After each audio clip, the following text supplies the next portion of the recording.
10 సంవత్సరాలు మీరు ఏం చేసిందని మేము అడుగుతలేము. ఎందుకంటే మీరు చేసిన అన్నిటిని ప్రజలు గమనించి మీకు ఇవ్వాల్సిన స్థానాన్ని ప్రజలు ఇచ్చారు. అసెంబ్లీలో అధికారం తీశారు, పార్లమెంట్లో గుండుసూని ఇచ్చారు.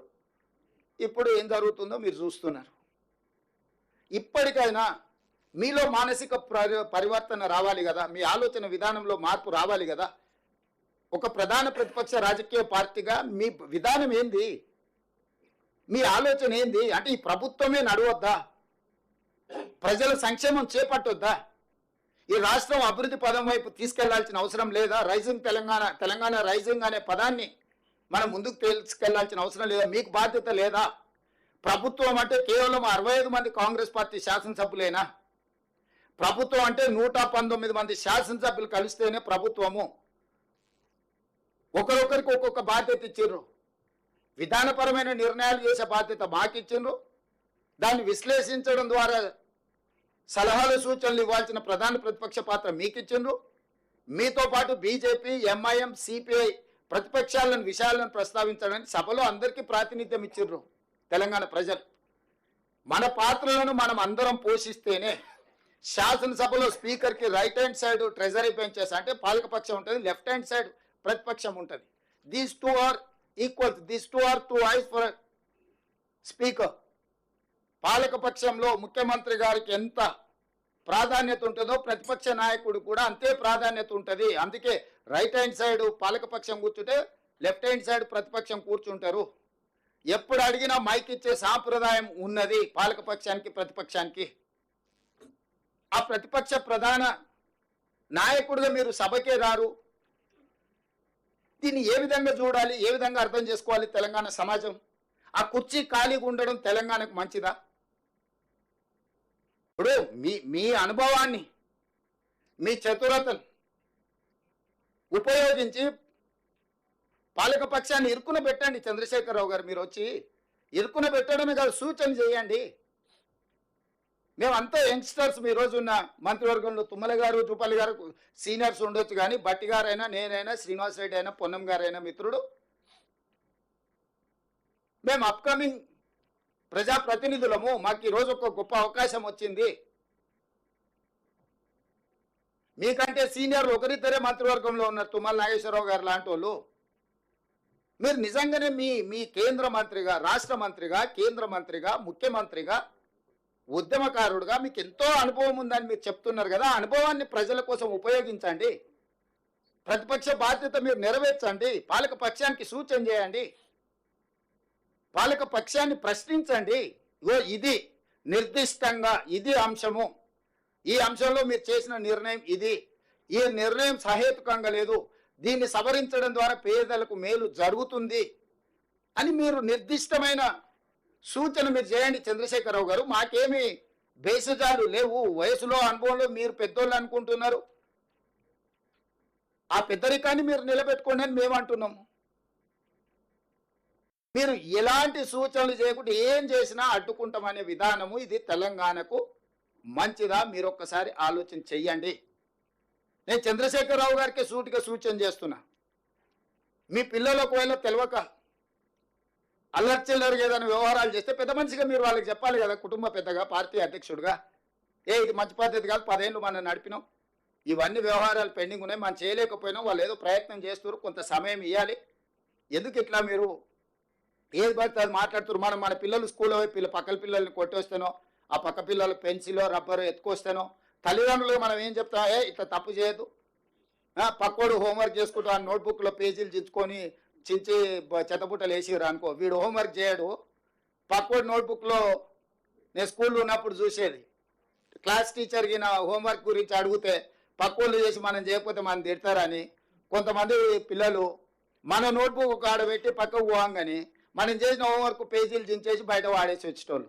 ఎందుకంటే వాడు చేయలేదు, నేను చేయలేదు, ఇద్దరం సమానమే. ఇక వేరే వేరేలాగా టీచర్ చూడదు కదా, చేసినోడు ఉంటే చేయనోడి సంగతి తెలుస్తుంది కదా.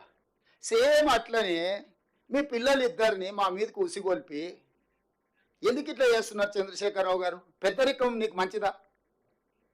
తెలంగాణ సమాజంలో నువ్వే పెద్ద మనిషిని చెప్పుకుంటున్నావు కదా, మాకేం అభ్యంతరం లేదు. మీకంటే పెద్ద మనిషి కేశవరావు గారి పక్కలు ఉన్నారు. అయినా మేము ఎప్పుడు కూడా కేశవరావు గారు కూడా మిమ్మల్ని ఏమి తక్కువ చేసినట్టో లేకపోతే మీరు చేస్తున్న తప్పని ఎప్పుడు అనలేదు కదా. సో మీరు ఎందుకు పెద్దరికం నిలబెట్టుకోవడం లేదు? మీ పిల్లలకి ఎందుకు సూచన చేస్తలేరు? మీ పిల్లలు ఏంది తులువ పనులు ఇవన్నీ? ఇట్లా తులువ పనులు చేసేటప్పుడు నియంత్రించాల్సిన బాధ్యత మీకు లేదా? నేను గతంలో కూడా చెప్పినా, మళ్ళీ చెప్తున్నా. రామాయణంలో విశ్వామిత్రుడు తపస్సు చేసినప్పుడు మారీచుడు సుబాహుడు మారీచుడు సుబాహుడు అనే రాక్షసులు ఆ తపస్సును భగ్నం చేయాలని, అదేవిధంగా వాళ్ళు తయారు చేసిన అమృతాన్ని రాహు కేతు తాగేసేయాలని, అమృతం తాగితే ఎప్పటికీ బతుకుండొచ్చని, అట్లా పురాణాలలో రాక్షసులు ఉండేటోళ్ళు మారీచులు, సుబాహులు, రాహువు, కేతువు ఇట్లాంటి వాళ్ళని తయారు చేసి మా ప్రభుత్వానికి ఉసిగొల్పడము మీ పెద్దరికానికి మంచిదా? చంద్రశేఖరరావు గారు, మీరు ఆలోచన చెయ్యండి. మేము మిమ్మల్ని ఏం అనుమానించి మీ పట్ల మేము అభ్యంతరకరంగా వ్యవహరించింది ఏం లేదే. రాష్ట్ర అవతరణ దినోత్సవానికి మా అధికారికంగా మేము ప్రోటోకాల్ మిమ్మల్ని ఇన్వైట్ చేయడానికి వచ్చినాం. రేపు డిసెంబర్ 9 నాడు తెలంగాణ తల్లి విగ్రహావిష్కరణ ఉంది సచివాలయంలో. మా హైదరాబాద్ ఇన్ఛార్జ్ మినిస్టర్ పొన్నం ప్రభాకర్ గారు, ఇతర శాసనసభ్యులు స్వయంగా వెళ్ళి ప్రధాన ప్రతిపక్ష నాయకుని ఆ కార్యక్రమానికి ఆహ్వానిస్తారు. మీరు రాండి. ఇది మనందరం కలిసి చేసుకునే పండగ, మనందరం కలిసికట్టుగా ఉన్నామని కనిపించే పండుగ. తమిళనాడు ఒకసారి చూడండి, ఎన్ని రాజకీయాల్లో ఉన్నా స్టేట్ ఇష్యూ వస్తే తమిళనాడులో ఉండే 39 మంది ఎంపీలు ఒక్కటై ఢిల్లీ మీద కొట్లాడి ఆ రాష్ట్రానికి రావాల్సిన నిధులు, జల్లికట్టు వాళ్ళ సాంప్రదాయబద్ధమైన ఒక అంశం వచ్చినప్పుడు మూకుమ్మడిగా అందరు ఏకమై నించొని నిలబడి కొట్లాడి తమిళనాడు వాళ్ళకి కావాల్సినవి రాబట్టుకుంటున్నారు. ఆ స్ఫూర్తి తెలంగాణలో ఎందుకు కొరవడుతుంది? పార్లమెంటు సమావేశాలు వచ్చినప్పుడు ప్రతిపక్ష నాయకుడిగా మీరు కూడా రాండి, మన ఎంపీలకు దిశ నిర్దేశించేద్దాం. 17 మంది లోక్సభ సభ్యులు, 7 మంది రాజ్యసభ సభ్యులు, 24 మంది సభ్యులకు మనం ఒక ఎజెండా ఇచ్చి కేంద్ర ప్రభుత్వంతో రాబట్టుకోవాల్సిన నిధుల కోసం ఒక మంచి సాంప్రదాయాన్ని నెలకొల్పుదాం. చంద్రశేఖరరావు గారు, మీకు మేము నచ్చినా నచ్చకపోయినా, మీరు ఇష్టపడకపోయినా, ఒకవేళ మీకు మనసులో బాధ దుఃఖం ఏదైనా ఉన్నా ప్రజలు ఒక తీర్పు ఇచ్చిండ్రు. ఈ ప్రజాస్వామ్యంలో ప్రజా తీర్పే గొప్పది. నిజాం మాత్రం ఇష్టపడి రాజ్యాన్ని భారత ప్రభుత్వానికి పండిత్ జవహర్లాల్ నెహ్రూ, వల్లభాయ్ పటేల్కి అప్పచెప్పిండా? నిజాం ఏమి ఇష్టపడలేదు కదా. ప్రజా తిరుగుబాటు వచ్చినప్పుడు, ప్రజలు స్వేచ్ఛ కోరుకున్నప్పుడు తప్పని పరిస్థితుల్లో తలవొగ్గవలసిన పరిస్థితులు నిజాం ప్రభువుకే తప్పలేదు. ప్రపంచంలోనే ఆగర్భ శ్రీమంతుడు నిజాం, అత్యంత శక్తివంతుడు. అలాంటి నిజామే ప్రజా ఉద్యమం వచ్చినప్పుడు, సాయుధ రైతాంగ పోరాటం జరిగినప్పుడు నిజాం ప్రభువు గారే తల వంచి భారత ప్రభుత్వానికి తన రాజ్యాన్ని అప్పగించిన పరిస్థితి మనం కళ్ళతో చూసినాం. అదేం ఎప్పుడో జరిగింది కాదు. అట్లాంటిది తెలంగాణ రాష్ట్రంలో కూడా ప్రజలు ఒక తీర్పు ఇచ్చిండ్రు. ఆ తీర్పును మీరు గౌరవించాలి కదా. 5 సంవత్సరాల కోసం ఎన్నుకున్న ప్రభుత్వము 6 నెలలు, మొదటి 6 నెలలు పార్లమెంట్ ఎన్నికల ఎలక్షన్ కోడే కదా. పెళ్ళైన అల్లుడికి ఆషాఢ మాసం అడ్డవస్తే అత్తగారింటికి పోగలుగుతాడే? కొత్త అల్లుడు, మీరు అందరూ కొత్త అల్లుల్లో ఈ సమస్య ఎదుర్కొనే ఉంటారు కదా. కొత్తగా పెళ్ళైన అల్లుడు వాళ్ళు ఎంత కట్న కానుకలు ఇచ్చి పెళ్లి చేసినా ఆషాఢ మాసంలో అత్తగారింటికి పోలేని పరిస్థితి. అట్లనే మొదటి 6 నెలలు ఎలక్షన్ కోడ్ వల్ల నేను మా బట్టన్న సచివాలయానికి రానేలేదు. ఎన్నికల కోడ్తో పరిపాలన మేము దృష్టి పెట్టడానికి లేకుండా పోయింది, అధికారులను పిలిచి సమీక్షించడానికి వీళ్ళు లేకుండా పోయింది. ఈ 5 నెలలే కదా మేము పరిపాలనలో కుదురుకొని నిర్ణయాలు తీసుకొని పరిపాలన గాడిలో పెట్టి ముందుకు తీసుకెళ్తున్నాం కదా. ఈ మాత్రం కూడా చంద్రశేఖరరావు గారికి అవగాహన లేదా? హరీష్కు, కేటీఆర్కు లేకపోవచ్చు. ఎందుకంటే వాళ్ళకు చిన్నపిల్లల మనస్తత్వం, అవతల దగ్గర మంచి ఆటబొమ్మ ఉంటే మన దగ్గర లేదంటే దాన్ని ఇరగొట్టాలన్న ఆలోచన పిల్లలలో ఒక చిన్న తెలియని సాడిస్టిక్ ప్లెజర్ ఉంటుంది. మీరు పార్కులలో పోయి చూస్తే తెలుస్తుంది. లేకపోతే స్కూల్లో పిల్లల దగ్గర మన పక్కోడి దగ్గర మంచి ఆటబొమ్మ ఉంటే వీడు దాన్ని గుంజుకోనికి ట్రై చేస్తాడు, వాడు ఇవ్వకపోతే వీడు దాన్ని పలగొట్టి వెళ్ళిపోతాడు. ఎందుకంటే నా దగ్గర లేదు వాళ్ళ దగ్గర ఎందుకు ఉండాలని. హరీష్కు, కేటీఆర్ గారికి సాడిస్టిక్ ప్లెజర్ ఉండొచ్చు. మాకు లేని అధికారం వీళ్ళ దగ్గర ఎందుకు ఉండాలి? బట్టి గారి దగ్గర ఎందుకు ఉండాలి? రేవంత్ రెడ్డి దగ్గర ఎందుకు ఉండాలి? పొంగులేటి శ్రీనివాస్ రెడ్డి దగ్గర ఎందుకు ఉండాలి?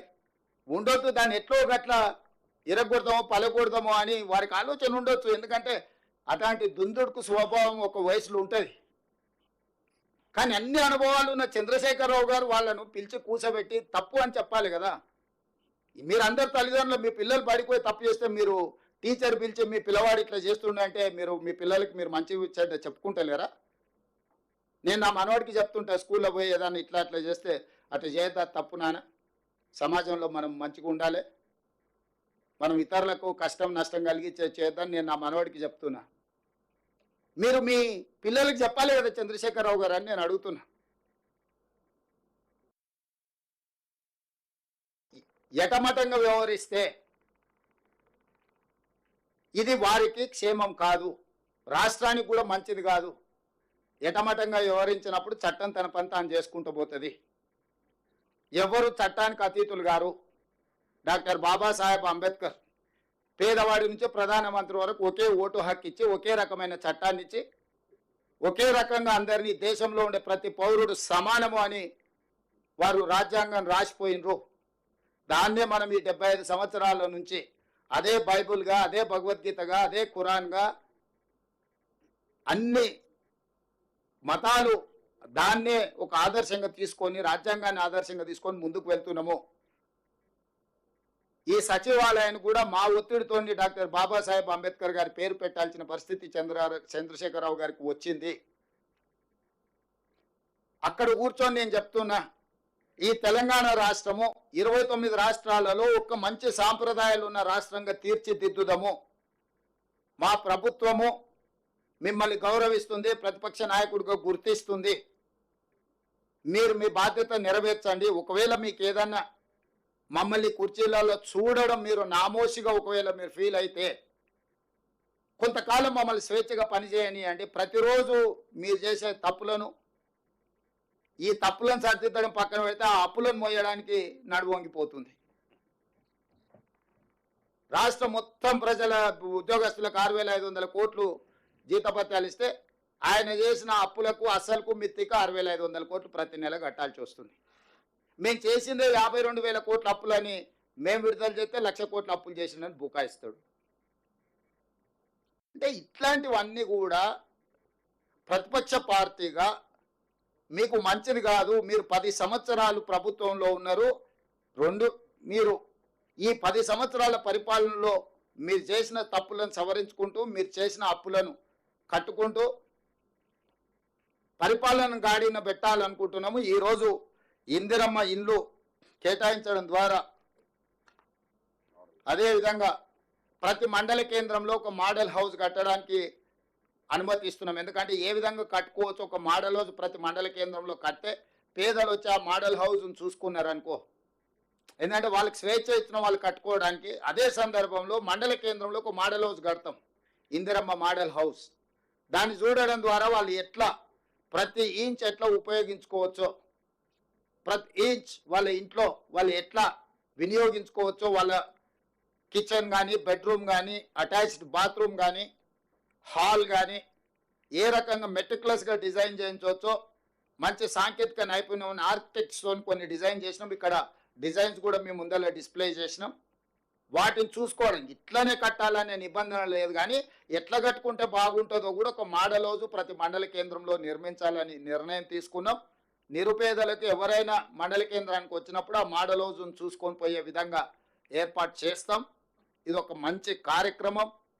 మిడ్మానేరు ప్రాంతానికి కేసీఆర్ గారు అల్లుడు సిరిసిల్ల రాజన్న వేములవాడ పోయినప్పుడు మాట ఇచ్చిండు, మీ ముప్పు గ్రామాల అల్లుడే ముఖ్యమంత్రి అయ్యిండు, మీకు ఇస్తున్నాం ఇండ్లు అని. ఇవ్వలే, కానీ నేను ఇచ్చిన 5,000 ఇండ్లు మన పోయి.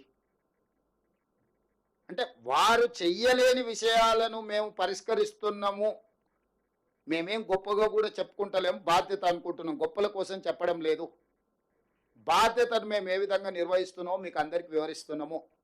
మా బాధ్యతను మమ్మల్ని నెరవేర్చనియండి. మొదటి సంవత్సరం ఉత్సవాలలో మీరు పాల్గొనండి. వారికి ఈ వేదిక మీద నుంచి పొన్నం ప్రభాకర్ గారికి సూచన చేస్తున్న ప్రోటోకాల్ ఆఫీసర్స్ కూడా కల్వకుంట్ల చంద్రశేఖరరావు గారు సమయం తీసుకొని, ప్రధాన ప్రతిపక్ష నాయకుడు, అదేవిధంగా భారతీయ జనతా పార్టీ అధ్యక్షుడు కేంద్ర మంత్రి కిషన్ రెడ్డి గారికి, బండి సంజయ్ గారికి, ప్రత్యేకంగా పొన్నం ప్రభాకర్ గారే ప్రోటోకాల్ ఇన్ఛార్జ్ కింద మినిస్టర్గా వారు వెళ్ళి వారికి ప్రత్యేకంగా ఆహ్వాన లేఖలు అందించి ఈ కార్యక్రమంలో పాల్గొని, ఎందుకంటే ఈ పండుగ అందరి పండుగ, ఇది ఒక కాంగ్రెస్ పార్టీదో ఇంకోరిదో కాదు, ఈ ప్రభుత్వం అందరిది, ఈ సంక్షేమం అందరిది, ఈ రాష్ట్ర అభివృద్ధి అందరిది.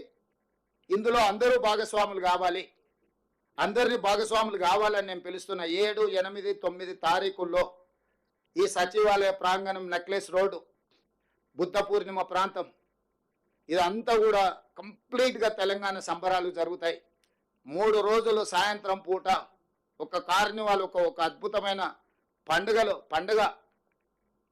వాతావరణాన్ని ఇక్కడ ఉప ముఖ్యమంత్రి బట్టి విక్రమార్క గారి నేతృత్వంలో తెలంగాణ కవులు, కళాకారులు, తెలంగాణ సంస్కృతి, తెలంగాణ పిండి వంటలు, మహిళా సంఘాల గ్రూపులు, ఇవన్నీ కూడా ఈ ప్రాంతానికి ప్రతిరోజు సాయంత్రము ఒక మంచి వాతావరణం, ఒక వనభోజనాలకు వెళ్ళినప్పుడు మనం ఎట్లాంటి వాతావరణం ఉంటుందో, ఒక బోనాల పండుగ, బతుకమ్మ పండుగ చేసుకున్నప్పుడు ఎట్లుంటుందో, దసరా పండుగకు జమ్మికి వెళ్తే ఏ విధంగా మన అందరం కలుసుకుంటామో అట్లాంటి వాతావరణం హైదరాబాదు నగర నడిబొడ్డున సచివాలయం ముందల నెక్లెస్ రోడ్లో 7, 8, 9 అద్భుతమైన సాంస్కృతిక సాంప్రదాయబద్ధమైన కార్యక్రమాలు సాయంత్రం పూట ఉంటాయి. అందరూ ఆహ్వానితులే.